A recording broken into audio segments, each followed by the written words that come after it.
Assalamualaikum warahmatullahi wabarakatuh. Baiklah Bapak Ibu, kita lanjutkan kembali membahas soal latihan P3K untuk persiapan tes tahap kedua di tahun 2025. Ini sudah video yang ke-15. Soal yang pertama, generasi milenial memiliki literasi digital dan kesempatan akses informasi cenderung lebih baik. Sikap Anda sebagai seorang guru adalah A. Melakukan kontrol ketat dalam penggunaan teknologi informasi dan komunikasi. B. Membatasi siswa dalam aksesibilitas informasi. C. Menginformasikan kepada siswa bahwa teknologi merusak generasi.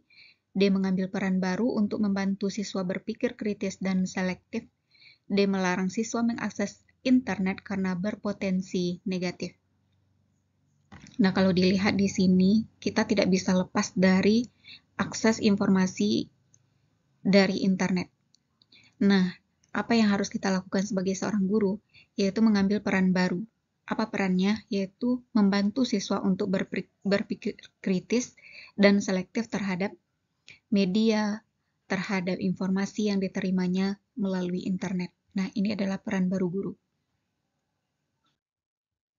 Soal kedua, guru adalah agen perubahan yang dapat memperluas pengaruhnya dalam konteks mendorong perubahan masyarakat di era teknologi informasi abad 21.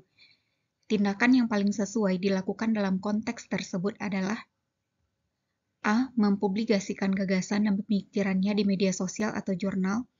B. Selalu mengupdate sumber belajar mutakhir untuk mengajar di kelas.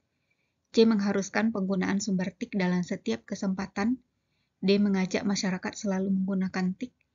E. Mengikuti kursus terkait TIK. Dah kita baca soalnya baik-baik. Guru adalah agen perubahan yang dapat memperluas pengaruhnya dalam konteks mendorong perubahan di masyarakat. Nah, apa yang kita lakukan? Yaitu mempublikasikan gagasan dan pemikiran di media sosial ataupun jurnal, sehingga bisa mendorong perubahan di masyarakat. Kita harus membaca soalnya dengan hati-hati. Kalau kaitannya dengan pembelajaran di kelas, baru kita jawabnya B, mengupdate sumber belajar mutakhir untuk mengajar di kelas. Cuman karena yang dimintanya itu adalah memperluas pengaruh dalam perubahan masyarakat, maka jawabannya adalah A. Soal ketiga, guru abad 21 juga harus memahami isu-isu lokal dan global serta tanggap terhadap perubahan budaya digital yang berkembang dan menjunjung tinggi etika dan profesionalnya. Menurut Anda, hal ini perlu dimiliki guru agar A. Tidak ketinggalan zaman, B. Siswa menjadi tertarik dengan pembelajaran, C. Menjadi bahan kajian dalam pembelajaran, D. Membuat pembelajaran lebih maju, E. Memudahkan dalam membuat sumber belajar. Kita baca lagi soalnya. Guru harus memahami isu lokal dan global. Maka,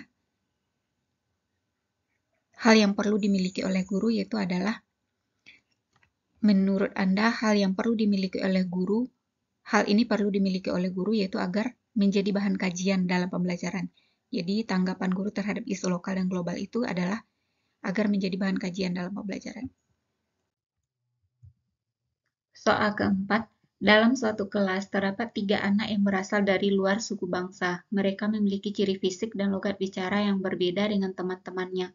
Pada saat Anda sedang memberikan tugas kelompok di kelas tersebut, semua siswa menolak satu kelompok dengan ketiga siswa itu. Sebagai seorang guru, maka sikap Anda adalah A. Memberikan wawasan kepada siswa untuk saling menghormati sesama dalam perbedaan dan menempatkan ketiga siswa tersebut dalam kelompok yang berbeda. B. Memfasilitasi terjadinya diskusi berdasarkan penghargaan dan penghormatan satu dengan yang lain. C. Meminta ketiga siswa tersebut dalam kelompok yang berbeda dan meminta semua siswa menghargainya. D. Meminta ketiga siswa tersebut bekerja dalam satu kelompok dan meminta mereka menerima penolakan dari teman-temannya. E. Membaurkan mereka dalam kelompok yang berbeda dan mengancam siapa saja yang menolak akan diberi sanksi. Dan ini adalah termasuk ke dalam soal menghargai perbedaan atau diversity. Jadi di sini terjadi perbedaan ciri fisik, kemudian juga logat bicara karena berasal dari luar suku bangsa. Maka caranya itu adalah dengan memberikan wawasan kepada siswa lain untuk saling menghargai perbedaan dan menempatkan ketiga siswa tersebut ke dalam kelompok yang berbeda. Soal kelima, Dalam melakukan penilaian, seorang guru dituntut melakukan penilaian secara berkesinambungan. Menurut Anda, proses penilaian secara berkesinambungan dapat dilakukan guru dengan cara A. Memberikan penilaian terhadap aktivitas, tahap kemajuan, dan hasil kerja siswa dari proses pembelajaran di kelas maupun di luar kelas. B. Memberikan pretest maupun posttest secara tertulis setiap kali proses pembelajaran. C. Mengadakan penilaian harian rutin secara terjadwal. D. Mengadakan penilaian harian tanpa pemberitahuan terlebih dahulu. E. Melakukan penilaian tengah semester dan akhir semester. Penilaian yang berkesinambungan. Itu yang paling tepatnya adalah A.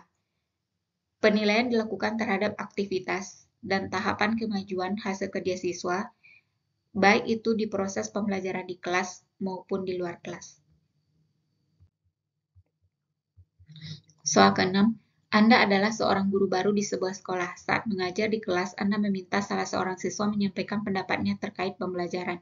Namun, siswa tersebut malah tertawa menyambut permintaan Anda.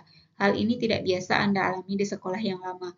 Maka sikap Anda adalah A. Saya memintanya untuk bersikap sopan pada saya. B. Saya menasihatinya untuk berbuat baik pada guru, kemudian memintanya menyampaikan pendapat kembali. C. Saya mendekatinya dan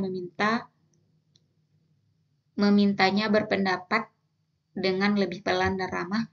D. Saya mengulangi permintaan saya hingga dia mau berpendapat. E. Saya dengan tegas memintanya berpendapat agar dia tidak meremehkan saya.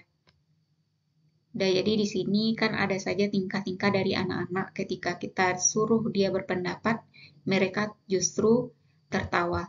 Sikap kita itu adalah kita dekati, lalu memintanya berpendapat dengan lebih pelan dan ramah.